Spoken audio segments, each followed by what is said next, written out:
हरये परमात्मने प्रणतक्लेशनाशाय श्रीगोविन्दाय नमो नमः। गंगातरङ्गरमणीयजटाकलापं गौरी निरन्तरविभूषितवामभागम् नारायणप्रियमनङ्गमदापहारं वाराणसीपुरपतिं भज विश्वनाथं। वाराणसीपुरपतिं भज विश्वनाथम्। अत्र भवतां समेषां स्वागतं वर्तते। आज कारक प्रकरण में प्रथमा विभक्ति के विचारोपरांत हम लोग कारक के इस सूत्र के विषय में चर्चा कर रहे हैं। कारक के विषय में सबसे पहले हम जाने, ये अधिकार सूत्र है और सूत्र में सप्तम्यंत पद लिखा है कारके। तो सबसे पहले यह विचार करना है कि ये जो कारके है, इस कारक के सप्तम्यंत का अधिकार तत्त सूत्रों में उत्तरोत्तर है या किसी अन्य रूप में इसका अधिकार है। तो आप आगे जितने भी सूत्र देखोगे, जैसे कर्तुरीप्सिततमं कर्म, इस सूत्र की वृत्ति में देखिए आप, कर्तुः क्रिया आप तुम इष्टतमम कारकम, इसमें कारकम लिखा है।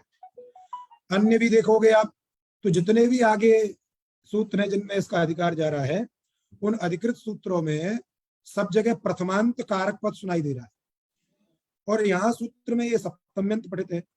तो हमको ये विचार करना है कि ये वस्तुतः सप्तम्यंत ही पद है अथवा कोई अन्य कारण है। तो विचार करने पर बात समझ में आती है कि यद्यपि पाणिनि जी के द्वारा यहाँ पे सप्तमी विभक्ति का प्रयोग किया गया है, लेकिन ये जो विभक्ति है ये प्रथमार्थ सप्तमी है। प्रथमा विभक्ति के अर्थ को ये सप्तमी विभक्ति कह रही है, बात समझेगा नहीं। इसलिए विभक्ति के सप्तम्यंत होने पर भी इससे उपस्थाप्य जो अर्थ है वो प्रथमांत है, इसलिए कारके का तात्पर्य है कारकम। इसलिए जगह जगह आपको लिखा मिलेगा अत्र प्रथमार्थे सप्तमी, प्रथमार्थे सप्तमी विभक्ति गेया, इस तरीके से कहीं मिल सकता है आपको। तो कभी कभी ऐसा होता है जहां सप्तम्यंत करना चाहिए वहां प्रथमांत कर दिया, जहां प्रथमांत करना चाहिए वहां सप्तम्यंत कर दिया। जैसे प्रयोग होता है शाखायाम वृक्ष, ऐसा भी होता है, और वृक्षे शाखा, ऐसा ही प्रयोग होता है। तो शाखायाम वृक्ष के स्थान पर वृक्षे शाखा ऐसा कर देते हैं। तो वृक्ष में सप्तम्यंत करना चाहिए था, उधर सप्तम्यंत करना चाहिए था, प्रथमांत भी हो रहा है। जहां प्रथमांत करना चाहिए सप्तम्यंत भी हो रहा है। इस तरीके से विभक्तियों का व्यत्यास भी उस अर्थ में मिलता है। इसलिए यहाँ पर भी प्रथमार्थ में ये क्या है, सप्तमी है, तो कारके का तात्पर्य है कारकम। ये अधिकार सूत्र है, इसका उत्तरोत्तर संबंध होगा। इसके आगे आने वाले जो सूत्र हैं उन सूत्रों में कारकम कारकम इस तरीके का अधिकार होगा। अधिकार का मतलब क्या होता है? अधिकार शब्द से तात्पर्य है कि कारक के इस सूत्र का अपने देश में, अपने देश माने जिस स्थान पर यह उच्चरित है, जैसे इस कारक के सूत्र की संख्या है एक, प्रथम अध्याय के चतुर्थ पाद के 23वीं संख्या है इसकी है। तो यहाँ पर इसका कोई अर्थ नहीं। कोई अर्थ नहीं का मतलब क्या है?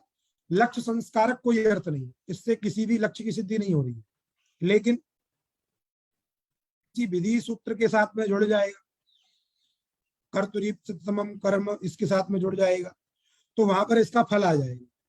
इसलिए अधिकार सूत्रों के लक्षण जब हम करते हैं तो स्वदेशे वाक्यार्थ बोध शून्यत्वे सति विध्युपकारकत्व में ऐसा जो कहते हैं, तो स्वदेश का मतलब होता है जहां सूत्र का उच्चारण हो वहां पर उसका कोई लक्ष्य संस्कारक वाक्यार्थ बोध नहीं होता है। वाक्यार्थ बोध नहीं होता ऐसा नहीं है, क्योंकि वाक्यार्थ बोध तो होगा जब पद है, शक्ति ज्ञान है, और शक्ति ज्ञान जब रहेगा तो शक्ति ग्रहाधीन पदजन्य पदार्थोपस्थिति भी होगी, इसलिए शाब्द बोध भी होगा। लेकिन उस शाब्द बोध से किसी भी लक्ष्य की सिद्धि नहीं होती है। इसलिए लक्ष्य संस्कार का वाक्यार्थ बोधाभावी, उसी का तात्पर्य स्वदेशे वाक्यार्थ बोध जनकत्वे सति। पर विधि सूत्र का उपकारक यही है, कर्तुरीप्सिततमं में जाएगा। आगे जितने भी संज्ञा विधायक सूत्र हैं उन सूत्रों में इस सूत्र का अधिकार चलेगा, इसलिए एक ऐसा सूत्र है, अधिकार सूत्र है। अब प्रश्न होगा कि जो कारक शब्द है, इस कारक शब्द की व्युत्पत्ति क्या है? किम नाम कारकम, कारक पदेन किम बोध्यम।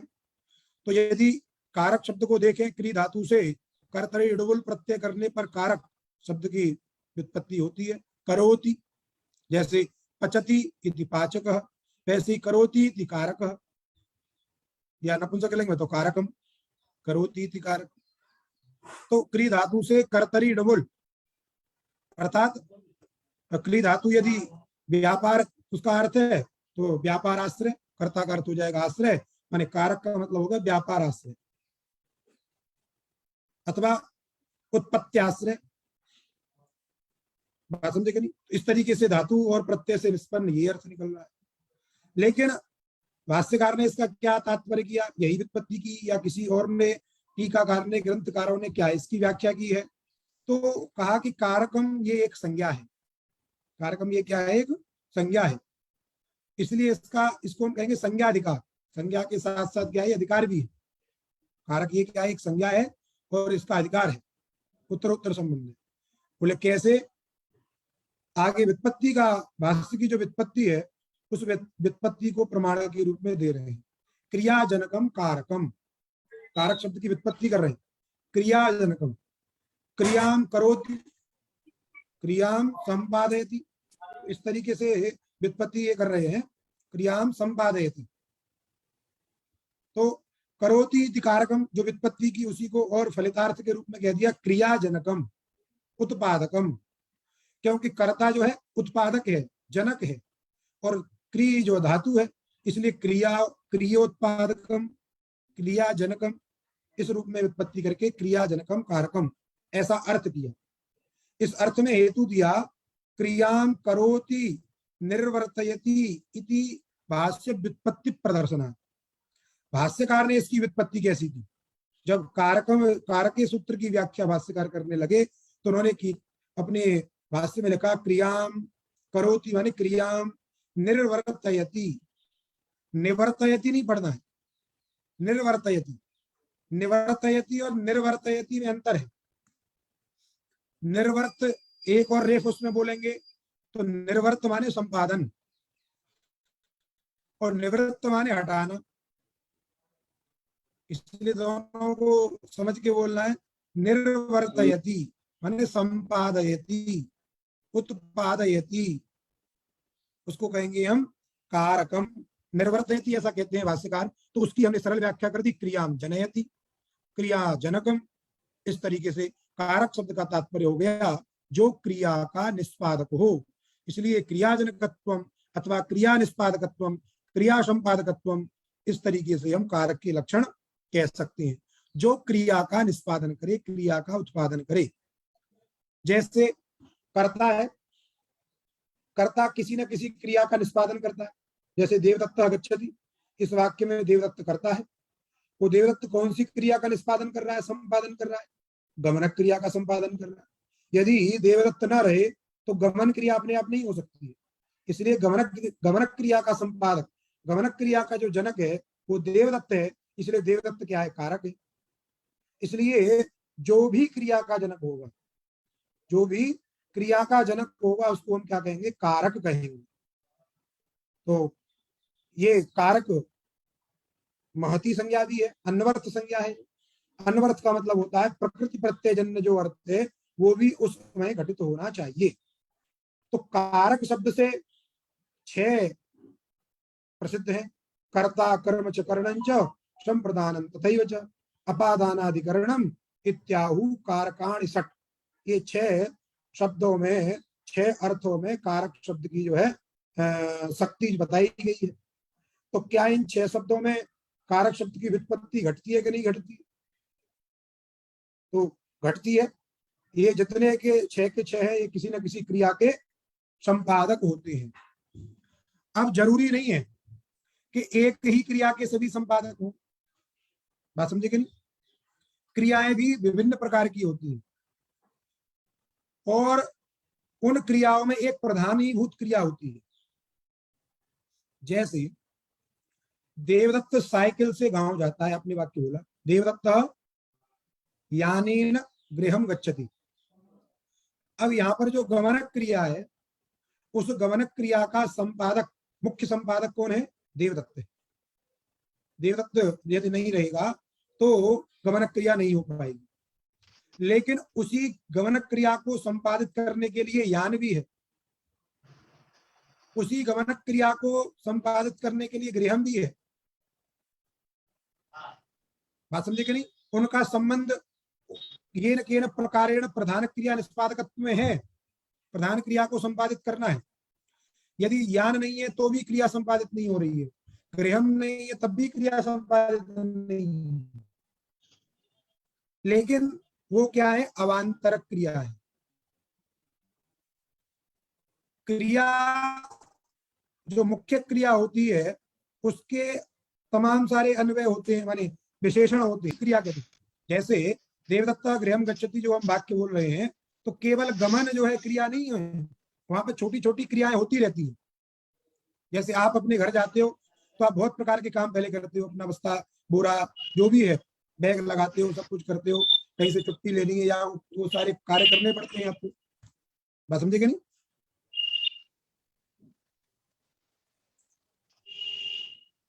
अरे म्यूट हो जाए भाई, क्यों बार बार अनम्यूट कर रहे हो? गैलेक्सी, ठीक है। तो देवदत्ता गृहम गच्छति में जो गमनक क्रिया प्रधानीभूत क्रिया है, उस क्रिया में छोटी छोटी क्रियाएं होती रहती है। अनेक छोटी छोटी क्रियाओं को मिलाकर के एक बड़ी क्रिया बनती है। गुणभूतैरवयवैः समूह क्रम जन्मना बुद्ध्या प्रकल्पितो भेद सा क्रियेति व्यपदिश्यते। वाक्यपतिकार कह रहे हैं गुणभूतैरवयवैः, विशेषणीभूत जो क्रियाएं हैं, छोटे छोटे अवयवों को मिलाकर के, केवल चल देना ही क्रिया नहीं है। उस चल देने को प्रारंभ, जैसे विचार आया कि हमको घर जाना है, तो घर जाने के लिए जो जो भी यत्न करते हैं आप, बैग लगाना, वो करना, साइकिल उठाना, पहुंचना, सब क्रियाएं किसकी निष्पादिका है वो। जैसे और जहां स्पष्ट प्रतीति होती है उसको देखिए। यहाँ पे तो आपको समझ में नहीं आ रहा है, गमन क्रिया में अलग अलग क्रिया समझ में आएंगी। जैसे आप भोजन पकाते हो, जैसे कहा कि देवदत्ता ओदनम पचती, हमने कहा मान लीजिए देवदत्ता भी चावल डब्बे से निकाल रहा है, तो क्या कहते हैं हम? देवदत्त पका रहा है, देवदत्ता पचती। चावल धो रहा है तब भी हम क्या प्रयोग करते हैं? देवदत्ता पचती। आग जला रहा है तब भी हम क्या प्रयोग करते हैं? देवदत्ता पचती। बार बार चावल को घुमा रहा है अंदर चमचा डाल करके, तब भी क्या प्रयोग करते हैं हम? देवदत्ता पचती। फूंक मार रहा है तब भी क्या कर रहे हैं हम? देवदत्ता पचती। तो कब से देवदत्ता पचती ये वाक्य प्रयोग हो रहा है? लेकिन जिस समय वो चावल निकाल रहा था उस समय वो पाक थोड़ा ही था। पाक का मतलब क्या है? शिथिलीकरण, वो नहीं था। लेकिन फिर भी हम क्या करते हैं? देवदत्ता पचती ऐसा हम प्रयोग करते हैं। इसका मतलब वहीं से पचती क्रिया, पाकक क्रिया शुरू हो गई है।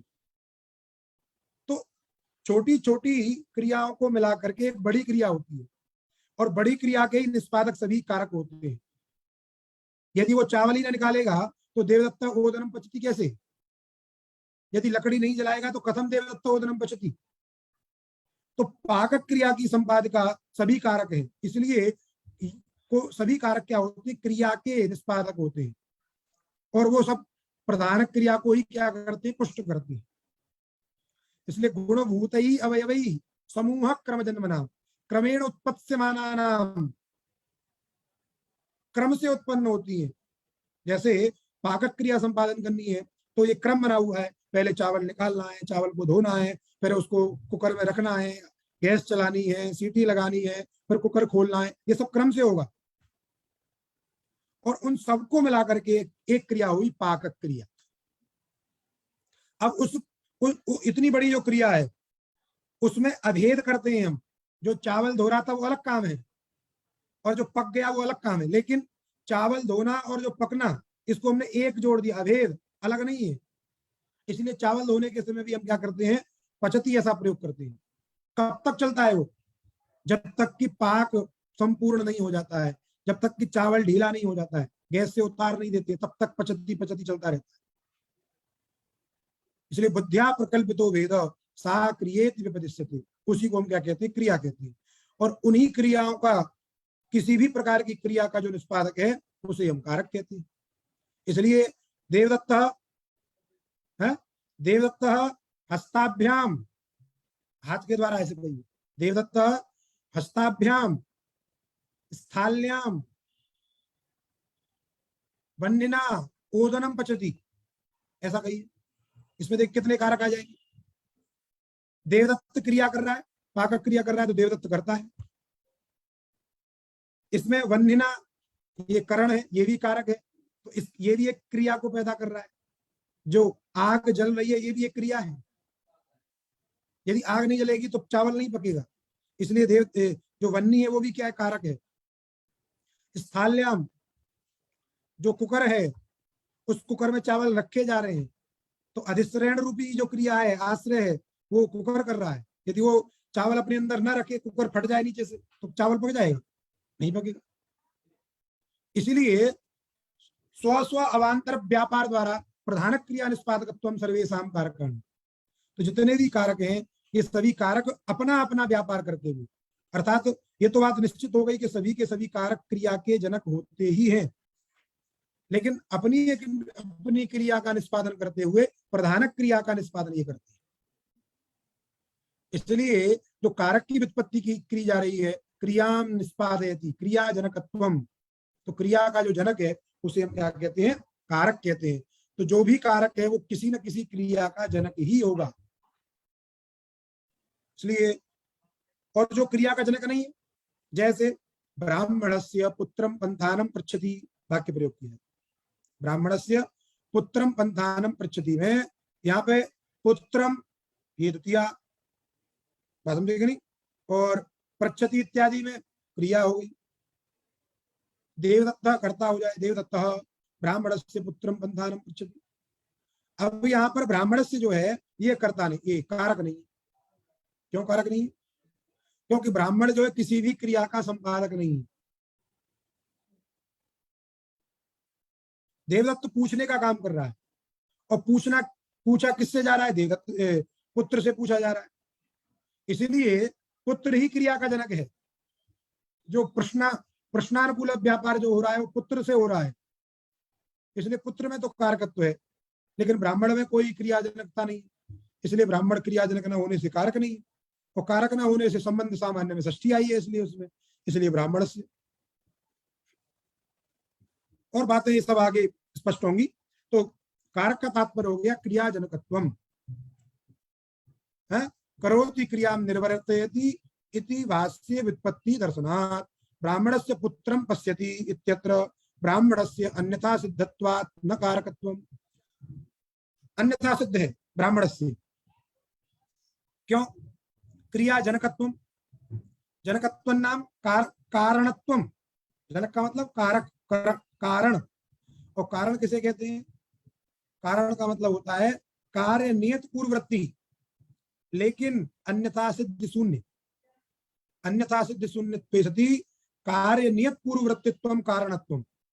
तो क्रिया का जनक माने क्रिया का कारण, जिसके कारण से क्रिया हुई। तो कारण का लक्षण तो स्वयं है क्रिया अन्यथा सिद्ध शून्य सती कार्य नियत पूर्ववृत्तित्व। अन्यथा सिद्ध शून्य होना चाहिए। अन्यथा सिद्धि किसे कहेंगे? अर्थात अवश्य क्लिप्त बहिर्भूतत्व। किसी भी कार्य के लिए कुछ सामग्री की आवश्यकता होती ही है। जैसे घट पैदा करना है, घट बनाना है, तो घट बनाने के लिए मिट्टी चाहिए, चाक चाहिए, उस चाक को घुमाने के लिए डंडा चाहिए, और एक मनुष्य चाहिए, एक धागा चाहिए, पानी चाहिए। ये सभी जो कार्य हैं, पदार्थ हैं, ये सब पदार्थ क्या हैं? अवश्य कल्पित हैं, अत्यंत आवश्यक है, होने ही चाहिए। हाँ, समझे कि नहीं? इसका मतलब हो गया जिसके न रहने पर कार्य सिद्धि न हो, वही अवश्य कल्पित है। अवश्य कल्पित तत्व नाम किम? यम बिना कार्य नोत्पद्यते। मिट्टी यदि नहीं होगी तो घट पैदा नहीं होगा, इसलिए मिट्टी अवश्य कल्पित है। बनाने वाला कुलाल नहीं होगा, कुम्हार नहीं होगा, तब भी घट नहीं बनेगा, इसलिए वो भी अवश्य कल्पित है। लेकिन कुछ ऐसी चीजें होती हैं जिसके रहने न रहने से कोई फर्क नहीं पड़ता। मान लीजिए कभी आप घट बना रहे हैं और वहां के गधा बैठ जाए, गर्धव, तो गर्धव बोले क्या घट के उत्पत्ति के पूर्व में ये गर्धव भी यही था, तो क्या गर्धव को भी हम कारण मान लें? नहीं, क्योंकि गर्दभ के रहने ना रहने से कोई फर्क नहीं पड़ता है। वो रहेगा तब भी घट बनेगा, नहीं रहेगा तब भी घट बनेगा। इसलिए गर्दभ क्या है? अन्यथा सिद्ध है। इसलिए जिसके रहने न रहने से कोई फर्क न पड़े। अवश्य कल्प का मतलब है जिसके बिना कार्य संभव ही ना हो, उसको हम अवश्य कल्प कहते हैं। और अवश्य कल्प से जो बहिर्भूत है, जिसके रहने न रहने से कोई फर्क नहीं पड़ता है, उसी को हम अन्यथा सिद्ध कहते हैं। बात समझे कि नहीं? यदि आप किसी स्थान विशेष पे रहते हो और आपके रहने न रहने से वहां पे कोई फर्क नहीं पड़ता है, तो आप समझ जाइए कि आप वहां पे अन्यथा सिद्ध हो। और आपके रहने से और न रहने से फर्क पड़ता है, बोले हम रहेंगे तो ये काम होगा और नहीं रहेंगे तो ये काम नहीं होगा, इसका मतलब फर्क पड़ता है। जैसे हमारी तरफ एक कहावत है कि वृंदावन में एक बंदर के रूठ जाने पर वृंदावन सूना नहीं होगा। तो तात्पर्य किसमें है? वो उस बंदर के अन्यथा सिद्धत्व में है, उसके रहने न रहने से कोई फर्क नहीं पड़ता है। लेकिन यहाँ पे फर्क पड़ता है, यदि वो क्रिया का जनक है तो कारक है, यदि क्रिया का जनक नहीं है तो कारक नहीं। तो ब्राह्मण जो है ये कारक नहीं है, क्योंकि किसी भी क्रिया का जनक नहीं। क्रिया जनक क्यों नहीं है? क्रिया का जनक क्यों नहीं है भाई? कोई भी क्रिया का संबंध उसके साथ में है ही नहीं, तो क्रिया का जनक क्या होगा? उसका संबंध केवल पुत्र के साथ में। बात समझे कि नहीं? इसलिए क्रिया क्रिया की उसको आवश्यकता ही नहीं, आकांक्षा ही नहीं, क्रिया जनकता उसके अंदर बैठी नहीं है, इसलिए वो कारक नहीं। क्यों? वो अन्यथा सिद्ध है। क्योंकि जो प्रच्छति है, प्रच्छति या पश्यति जो भी क्रिया है, ब्राह्मण से पुत्रम पंथानम प्रच्छति, जो जो प्रच्छति क्रिया है वो ब्राह्मण के बिना भी हो सकती है। केवल हम यदि कहते हैं देवदत्त पुत्रम पंथानम प्रच्छति, तब भी वाक्य बन सकता है। और कहते देवदत्त ब्राह्मण से पुत्रम पंथानम प्रच्छति, तब भी वाक्य बन सकता है। जरूरी नहीं है कि ब्राह्मण के पुत्र से रास्ता पूछता है हम ये वाक्य कहें, केवल कहते हैं पुत्र से रास्ता पूछता है, तो वो पुत्र किसी का हो, इसीलिए ब्राह्मण वहां पे क्या है? अन्यथा सिद्ध है। इसलिए ब्राह्मण से न कारकत्वम, ये कारक के विषय में बहुत संक्षिप्त चर्चा इन्होंने यहाँ पे की और भी आगे आ रही है। आगे के सूत्रों में हम चर्चा करेंगे। अब ये बता दिया कि ये जो कारक के सूत्र है ये अधिकार सूत्र है, उत्तर उत्तर सूत्र में इसका अधिकार जाएगा। और कारक शब्द की व्युत्पत्ति भी बता दी, क्रियाम निर्वर्तयति संपादयति, क्रियाम करोति निर्वर्तयति, क्रिया जनकत्वम कारकत्वम। कहीं कहीं क्रियान्वयित्वम कारकत्वम भी लिखा रहता है, क्रिया का जो अन्वयी हो। ये दो मत इसमें चलते हैं। इन मतों की जो समीक्षा है ये प्रौढ़ मनोरमा में प्राय की गई है। क्रियान्वयित्वम कारकत्वम सही है या क्रियाजनकत्वम कारकत्वम सही है, ये दो पक्ष चलते हैं। लेकिन अभी तक हमारे लिए दोनों पक्ष सही है, क्रियान्वयित्वम कहें या क्रियाजनकत्वम कहें, विशेष चर्चा होगी तब देखा जाएगा। क्रिया के साथ अन्वय होना, तो जैसे देवदत्त गृहम गच्छति में गच्छति के साथ में दोनों का अन्वय है, इसलिए क्रियान्वयित्वम कारकत्वम भी घट जाएगा। ब्राह्मण से पुत्रम पंथानम पृच्छति में ब्राह्मण का अन्वय क्रिया के साथ में नहीं है, इसलिए वहां पे क्रियान्वयित्व न होने के कारण उसमें कारकत्व नहीं जाएगा। बात समझे कि नहीं? कुछ पूछ रहे होगा बजराज? अच्छा ठीक। तो इस तरीके से दो पक्ष जो प्राय चलते हैं।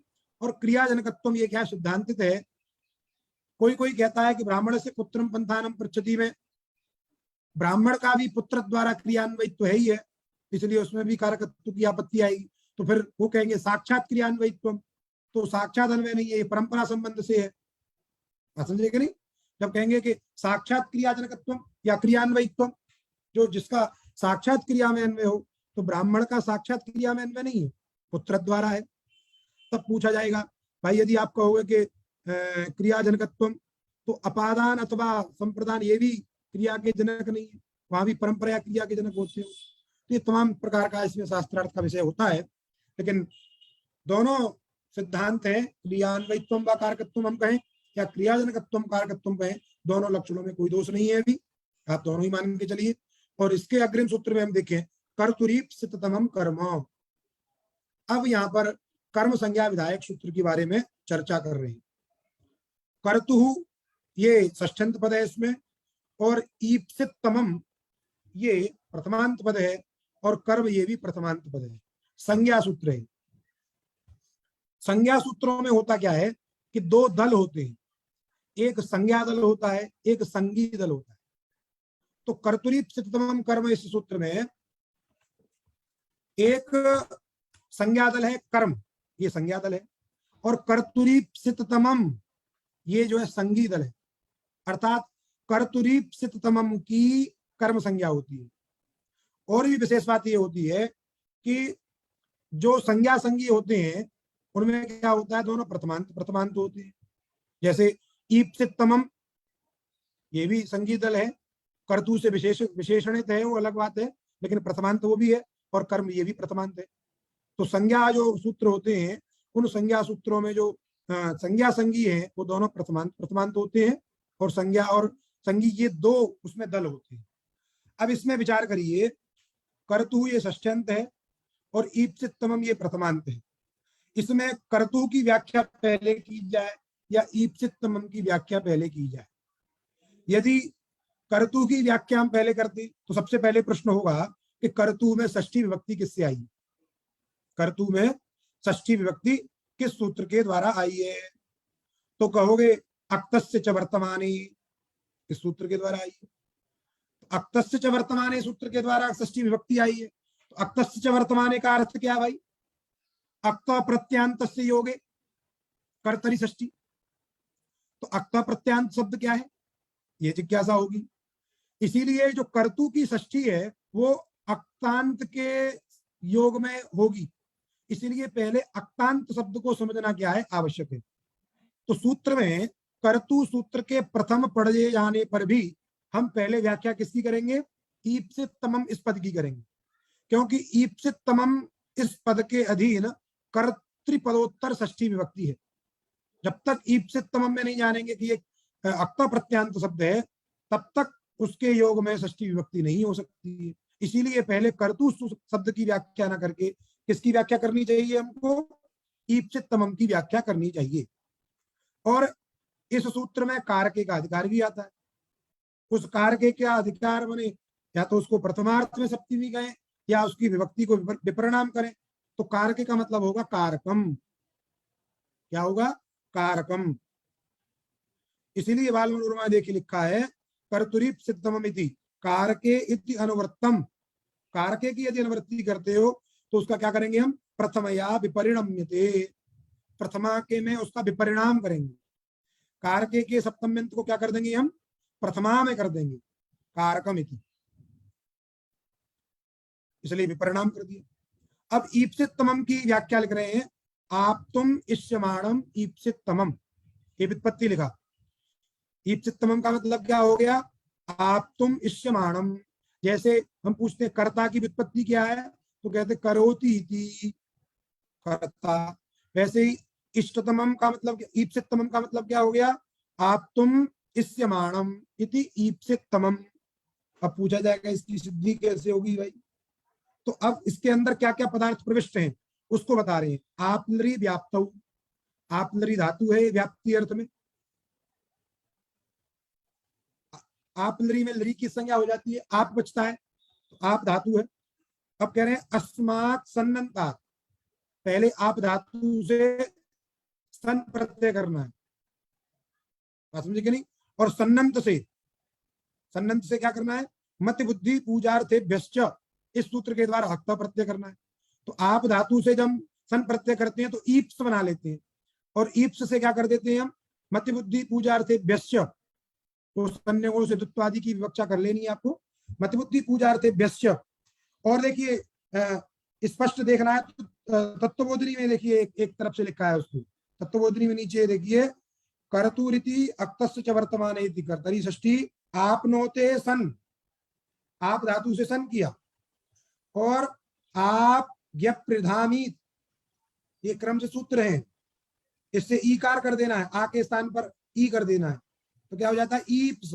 आप धातु से सन तो बन गया आप स, और आ के स्थान पर कर दिया ई, आप ज्ञप्रधामी, तो बन जाएगा ईप्स। फिर अत्र लोपो अभ्यास से अभ्यास लोप, क्योंकि सन्य को से तो करेंगे। आप स, आप स, और आप के प्रधामी से ईत करेंगे, अत्र लोप अभ्यास से अभ्यास का लोप करेंगे, और फिर बन जाएगा ईप्स, और ईप्स से क्या कर दिया है, मति बुद्धि पूजार्थे व्यश्चैति वर्तमाने अक्त, इससे अक्त प्रत्यय कर दिए, तो बन जाएगा ईप्सत, और बलादिया धातुपान करके इडागम कर लेना है, ईप्सित, और सु को विसर्ग ईप्सित, इस तरीके से। अब और भी बात बता रहे हैं कि मति बुद्धि पूजार्थे व्यश्चय सूत्र के द्वारा जो अक्त प्रत्यय है क्या मान के किया जाएगा, बोले क्योंकि मति और बुद्धि दोनों पर्याय है, मति माने बुद्धि, बुद्धि माने मति, तो दोनों को अलग अलग क्यों ग्रहण किया, तो कह रहे हैं कि मति बुद्धि पूजार्थे व्यश्य में मति से तात्पर्य है इच्छा, मति माने इच्छा, तो माने मत्यर्थक, इसका मतलब हो गया इच्छार्थक, इच्छार्थक धातु से क्या होता है, अक्त प्रत्यय होता है, बुद्ध्यर्थक धातु जो है उससे भी अक्त प्रत्यय होता है, पूजार्थक जो धातु उनसे भी क्या होता है, अक्ता प्रत्यय होता है। इसीलिए जो आप्लरी धातु हमने बनाई, अब चूंकि सन्नंत प्रत्यय हुआ है, आप तो प्रत्यय तो इच्छार्थक हो गई, अतः इच्छार्थक होने के कारण उससे क्या कर देते हैं, हम अक्ता प्रत्यय कर देते हैं, तो ईप्सित ऐसा बनता है। तो आप धातु से सन, सन्न से दुत्व, आप आप्स, और ईप तो कर लेना है, आ ईप्स, अभ्यास का लोप कर देना है, और मति बुद्धि पूजार्थे व्यसी से अक्ता प्रत्यय कर देना, एडागम कर देना, ईप्सित बन जाएगा। अब ईप्सित बनाने के बाद में फिर तद्धित वृत्ति इसमें करनी है ना, अतिशयेन ईप्सित, अतिशयेन ईप्सित, या ईप्सितम नपुंसकलिंग में, तो ईप्सितम तम प्रत्यय उसमें कर देना है, बात समझेगा नहीं। इस तरीके से इन सब की व्युत्पत्ति इसमें लिखते जा रहे हैं।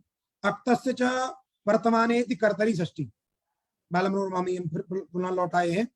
अब जब ईप्सित शब्द बन गया, ईप्सित शब्द कैसा है, अक्ता प्रत्यांत हो गई, तो अक्ता प्रत्यांत के योग में कर्ता में क्या कर दी, षष्ठी कर दी, इसीलिए कर्तु में षष्ठी विभक्ति आ गई। और फिर इसके बाद में तद्धित वृत्ति किया, अतिशयेन ईप्सितम, जो अत्यधिक ईप्सित हो उसका अर्थ क्या हो जाता है, ईप्सिततमम, तो अतिशय शब्द का अर्थ हो गया अत्यंत, ईप्स का मतलब हो गया इच्छा विषय, अत्यंत इच्छा का जो विषय, तो ईप्सिततमम का मतलब हो गया अत्यंत इच्छा विषयी भूतत्वम, अत्यंत जो इच्छा का, उत्कट जो इच्छा का विषय है उसको हम क्या कहेंगे, ईप्सितम कहेंगे। लेकिन कैसे, किसका ईप्सितम, तो कहा कि कर्तु ईप्सितम, कर्ता का ईप्सितम होना चाहिए। तो कर्ता का ईप्सितम कैसे होगा, कर्ता किसी को चाहेगा, जैसे आप किसी चीज को चाहते हो तो कैसे व्यक्त करते हो, किसी संकेत से, कोई शब्द बोल करके कुछ ना कुछ जताना पड़ता है कि हम इस चीज को चाह रहे हैं।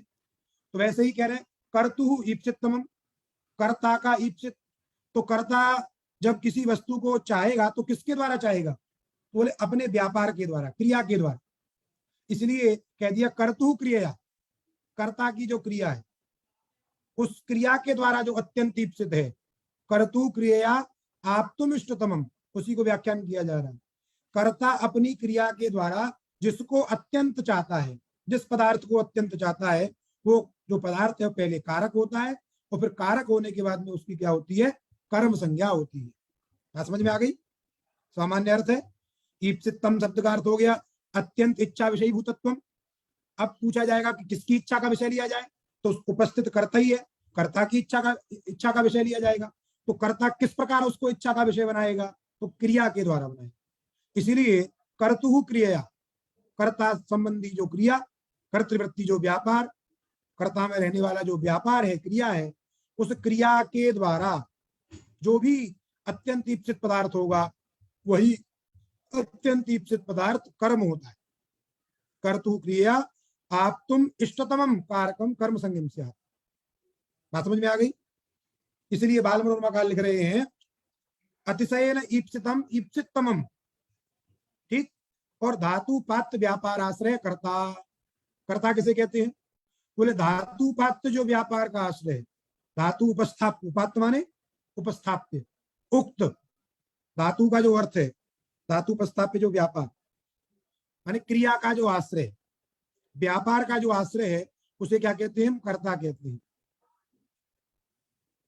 केन आप तुम इत्याकांक्षाया, बोले किसके द्वारा इप्सित करेगा वो? जब इस प्रकार की आकांक्षा होगी, करणाकांक्षा होगी, तो कह रहे हैं कर्तरी विशेषणीभूत व्यापारेण, क्योंकि उपस्थित पदार्थ क्या है? कर्ता है। उस कर्ता में, कर्ता का तात्पर्य माने धातु पात्र व्यापार आश्रय, तो आश्रय तो करता है, उसमें विशेषण है व्यापार। धातु पात्र व्यापार आश्रय ही कर्ता कहते हैं। तो आश्रय पदार्थ करता है, उस आश्रय में जो विशेषणीभूत है कौन? व्यापार। उसी को हम क्रिया शब्द से कह रहे हैं। क्रिया, कोई क्रिया क्या है? उसमें कारण है। उस क्रिया के द्वारा हम पता कर पाएंगे कि ये कर्ता इसको चाह रहा है, इस पदार्थ को चाह रहा है। इसलिए कर्तु क्रिया केन आप तुम इत्याकांक्षायाम कर्तृ विशेषणीभूत व्यापारेण, कर्ता में विशेषणीभूत जो व्यापार है उस व्यापार के द्वारा, इति अर्थात लभ्यते, यहाँ पे जो इस प्रकार का जो तात्पर्य है इस रूप में यहाँ पे हमको प्राप्त हो रहा है। उसी को फलित, उसी का फलितार्थ कथन मूल में कहा गया है, कर्तु क्रिया आप तुम इष्टतमम कारकम कर्म संयम स्यात्। कर्ता अपने व्यापार के द्वारा जिस भी पदार्थ को अत्यंत इच्छा का विषय बनाएगा, उसकी कारक संज्ञा होकर के कारकम सत कर्म संज्ञकम, क्योंकि दो क्रिया, दो संज्ञाएं हो गई हैं। कारकम कहेगा कारक संज्ञा होती है और फिर उसकी कर्म संज्ञा होगी, तो दोनों क्रियाओं को हमको समावेश करने के लिए वाक्य भेद करना पड़ेगा। तो क्या पहले क्या कहेंगे हम?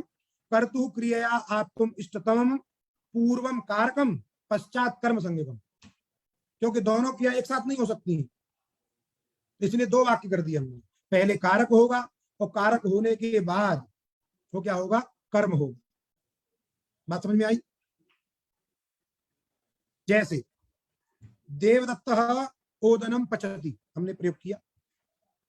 इस वाक्य में देवदत्त करता है, क्यों करता है इसकी व्याख्या आगे कभी आएगी, लेकिन देवदत्त करता है क्योंकि क्रिया को कर रहा है, पाक क्रिया वही संपादित कर रहा है, इसलिए करता है। ओदनम ये कर्म है और पचति ये क्रिया है। अब ओदन की कर्म संज्ञा इस सूत्र से कैसे होगी? देखिए, आपका लक्षण क्या है? कर्तु क्रिया आप तुम इष्टतमम कारकम कर्म संयम से, ये आपका लक्षण है। घटाइए, कर्ता कौन हुआ? देवदत्त।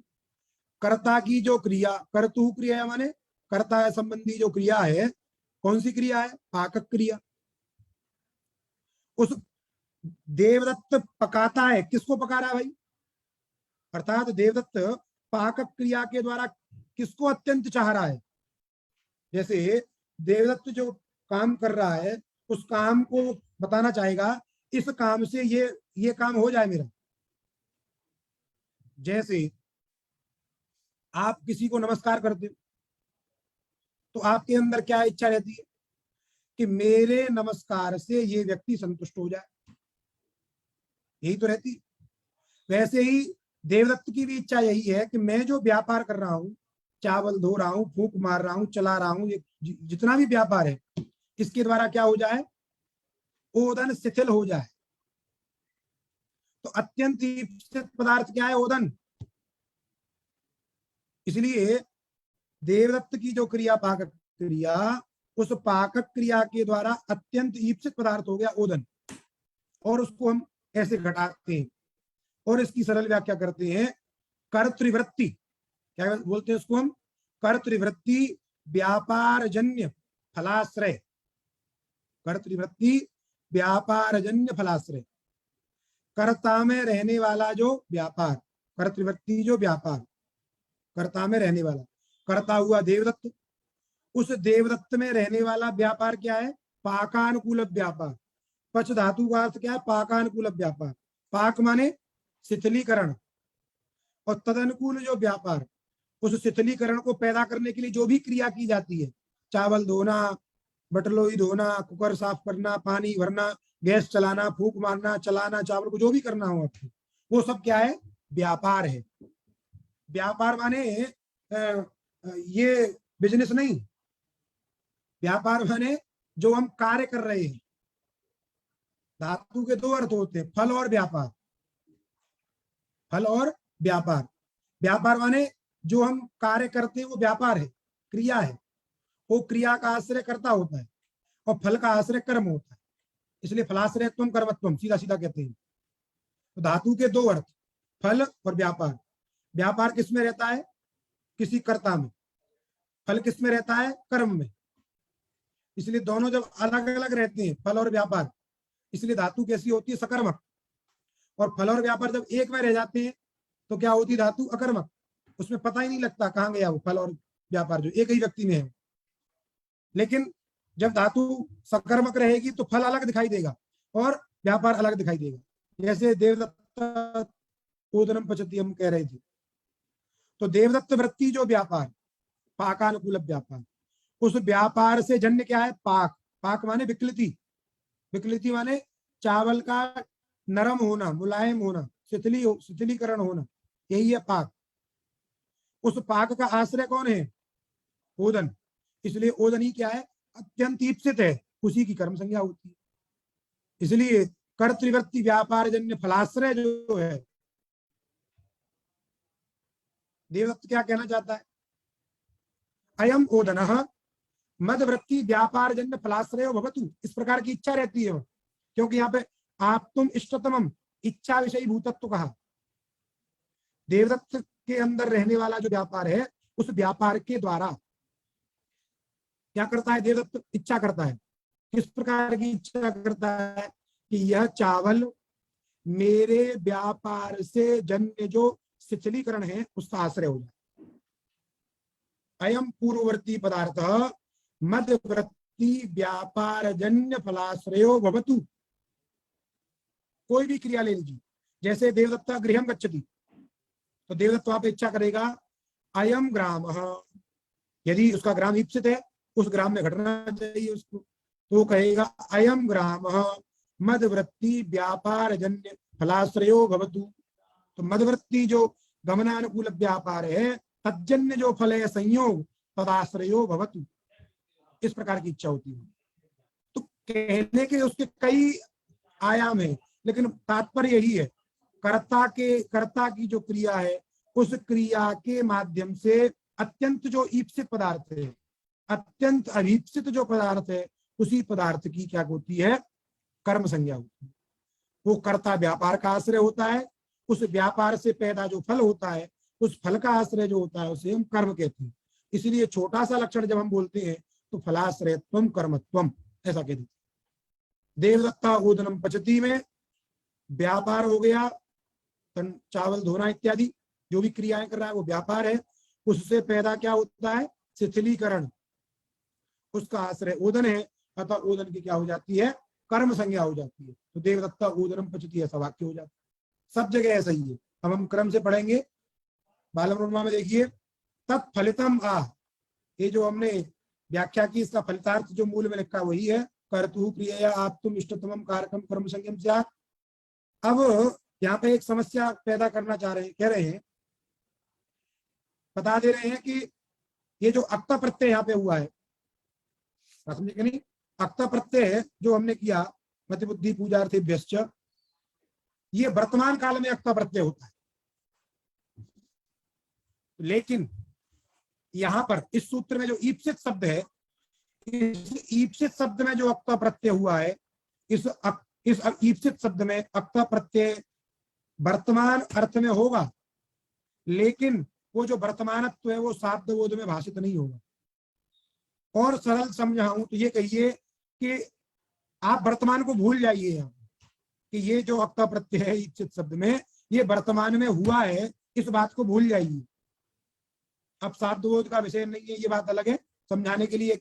माने सूत्र का तो अर्थ यही है, वर्तमान काल में अक्ता प्रत्यय होता है। यदि यही कह देते वर्तमान काल में अक्ता प्रत्यय होता है तो आपत्ति क्या है? तो आपत्ति ये है कि जो भूतकाल की क्रिया होगी, जैसे कटंग कृतवान, किसी ने चटाई बनाई। अब यदि वर्तमान काल, यहाँ पे वर्तमान काल में अक्ता प्रत्यय मारेंगे तो सूत्र का अर्थ क्या होगा? कर्ता की क्रिया के द्वारा, कर्ता की क्रिया के द्वारा वर्तमान काल में अत्यंत ईप्सित जो पदार्थ है, वर्तमान काल में उसी की कर्म संज्ञा हो। तो मान लीजिए पहले काम कर चुका है, कटम कृतवान, चटाई बना चुका है, उसमें तो ये घटेगा ही नहीं, कर्ता की क्रिया के द्वारा वर्तमान काल में इच्छित नहीं, वो तो भूतकाल में था। इसीलिए कह रहे हैं कि मतिबुद्धि पूजार्थे व्यस्त से होने वाला जो अक्त प्रत्यय है वो वर्तमान काल में होता है, लेकिन उस वर्तमानत्व को यहाँ भूल जाइए।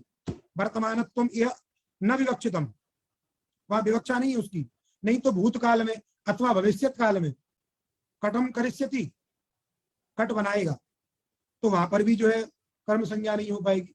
इसलिए आप उस वर्तमानत्व को भूल जाइए।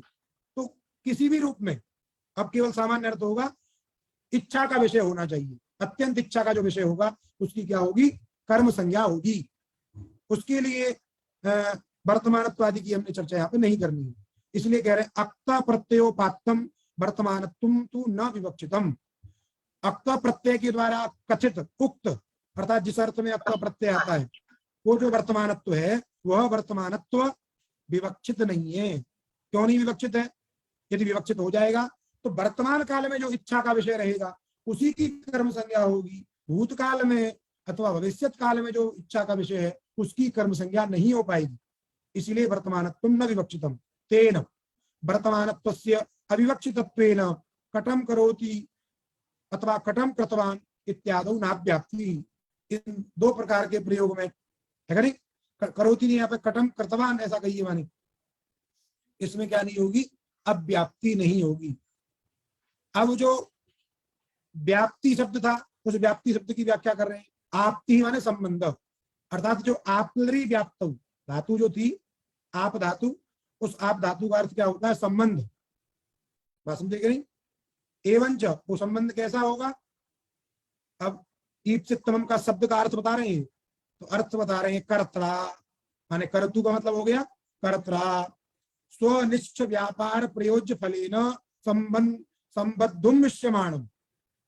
कर्ता अपने अंदर रहने वाली क्रिया के द्वारा, कर्ता स्वनिष्ठ व्यापार, कर्ता में रहने वाली जो क्रिया, उस क्रिया से जन्य व्यापार प्रयोज्य, प्रयोज्य माने जन्य, तो व्यापार से जन्य क्या होता है, फल।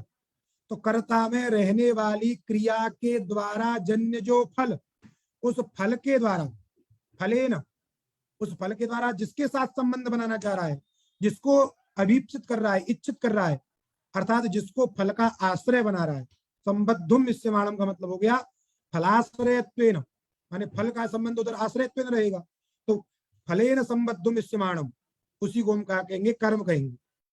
दृष्टांत देखिए, यथा तंडुलान पचती इत्यत्र विक्लित्यनुकूल व्यापार पचेरर्थ, या पच धातु का अर्थ क्या है, विक्लित्यनुकूल व्यापार, विक्लिति माने ढीलापन, शिथिलीकरण, ठीक।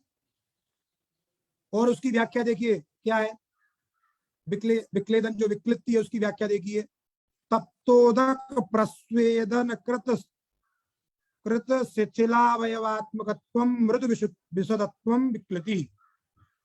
तप्तोदक प्रस्वेदन, गरम गरम पानी में, अरे जब कुकर में पानी रखते हैं उसमें फिर जब गर्म हो जाता है उसमें चावल डाल देते हैं, या पहले ही, अब तो आजकल कुकर बंद करके रखते हैं इसलिए पहले पानी डाल देते हैं, तो गर्म पानी में क्या होता है, वो चावल जो है कठोर से मृदु हो जाता है, अत्यंत मृदु हो जाता है।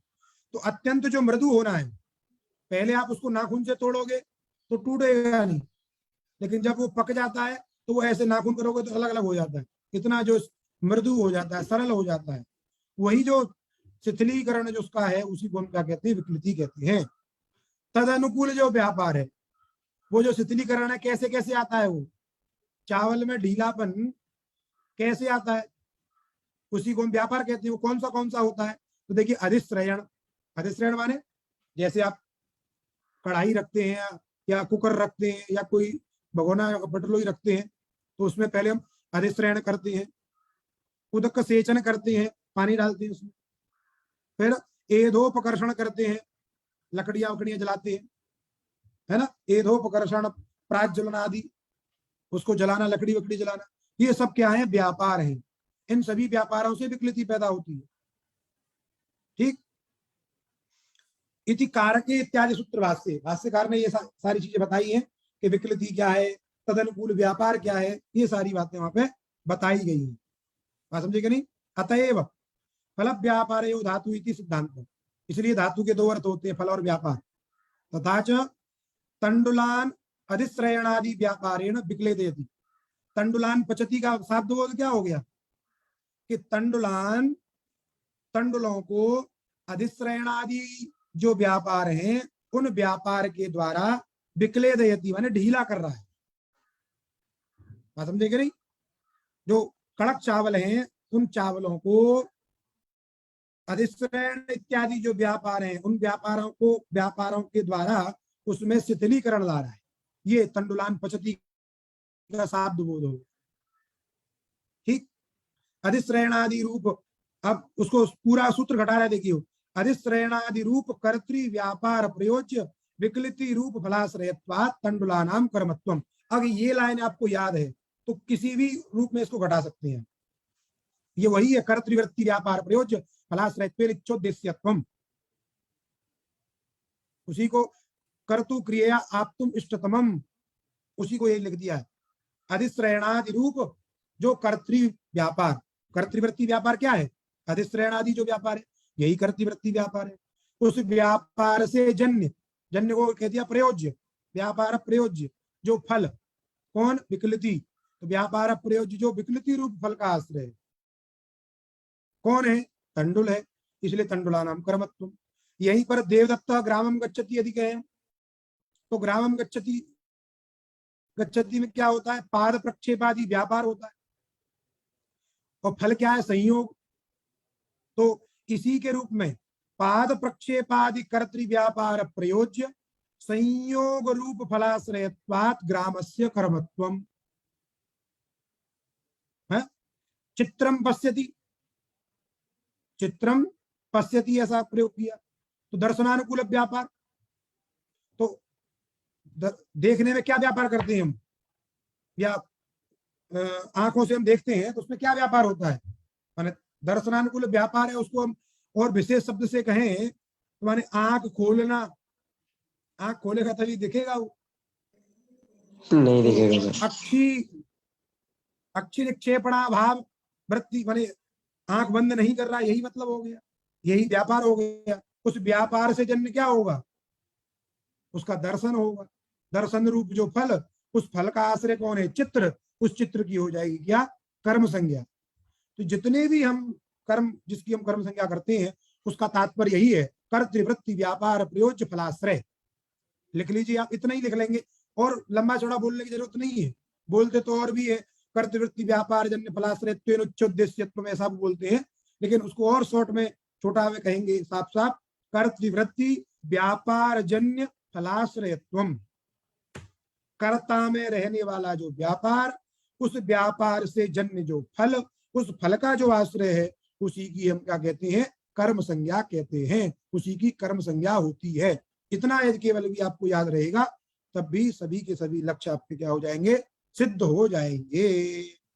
अलम और पाठ हम कल करेंगे, नहीं पूरा नेट खत्म हो जाएगा, शाम को नहीं बचेगा।